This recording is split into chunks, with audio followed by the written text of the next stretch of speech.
Well, there we go. Firstly, can we try and get this channel to 2,000 subscribers before the end of the year? Because that would make up for it after watching that garbage today. Okay, but if you can, like, subscribe, that would really mean the world to me. I know I kind of hate asking for it, but I would love it. It would mean the world to us to reach 2,000 subs before the end of what's been a pretty interesting 2020. Okay, I'm going to have to talk about that, aren't I? Okay. We are going to lose. I think people... How can I put this? I'm disappointed with that result as much as anybody. We didn't turn up today. Portsmouth wanted it a lot more than what we did. I'm not saying Sunderland didn't try, but I do think we performed nowhere near to what our capabilities are. I think especially defensively, that was pretty abysmal. I want to address something quite quickly though. I've seen quite a few things on Twitter, people on Twitter saying this, and it's actually annoying me. By the way, just a disclaimer, you are entitled to your own opinion. If you feel this way, that's absolutely fine. It's just, I've seen people go, oh, it was the first test against a decent side. No, it wasn't. Did people conveniently forget the Peterborough game? And if before anyone says to us, oh, Peterborough weren't at their best, that doesn't matter. Peterborough are a decent side who've won every game since playing us. And if I'm right, I think they beat Hull today. So that's a pretty big result for them. So, we did actually... sorry, the stream's still going on in the background. We did manage to beat Peterborough, regardless of how it was done. We beat Peterborough.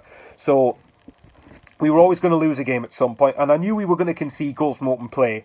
But I was furious at the first two Portsmouth goals.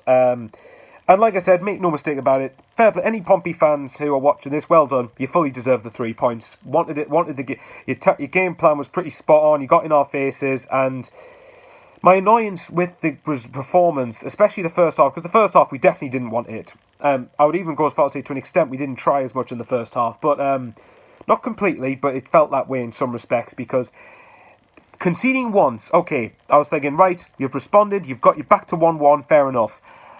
But then you go and do it again, and it's like, well, this is exactly why I don't like people messing with things at the back. I don't like people messing with passing the ball at the back, because Pompey, fair play, intercepted it very well. I think it was Harness who intercepted Ledbitter's attempted pass, and fell through to Marcus, whoever did it anyway. Apologies, I probably got the names wrong, but I don't like it when people mess about at the back, and that kind of, the first goal cut open far too easily. Nobody took responsibility there, so it is what it is. Look, Pompey, I've said before, even with Pompey start the season, they're going to be up there. We're still going to be up there. There's no way they're not going to be. And if I'm trying to look at it with a glass half full thing, and, the points gap, I think before kickoff was still was it 4 points? I think it was 4 points. But it was 4 points. It's still 4 points. It's not the end of the world. I'm not going to bleat on about the game in hand, because I'd rather us not rely on that game in hand. I'd rather push on and hopefully get into the top 2 before the game in hand is in place. I can't be bothered if people are going to write off the season just because of the first loss. Because while again you're entitled to your own opinion, for me that's extremely reactionary, and it's not just against Sunderland fans. It's football fans in general that are like that. That does irritate me a bit. Look, I'm hoping people will calm down after...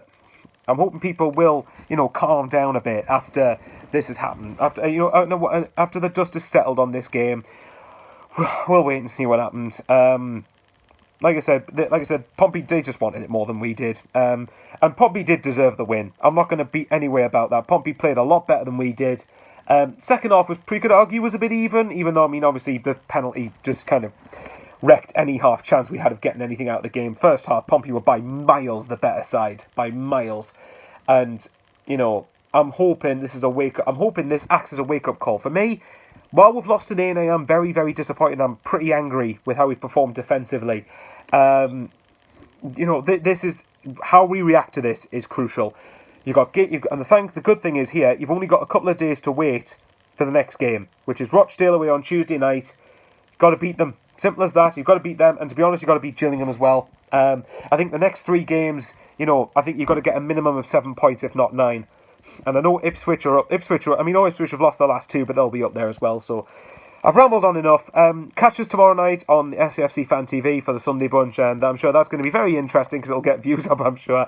Love yous and leave yous. Well done, Pompey fans. Deserve the win. Let me know what you think about the game. Comment, like, and subscribe. Hopefully get us to 2,000 before the end of the year.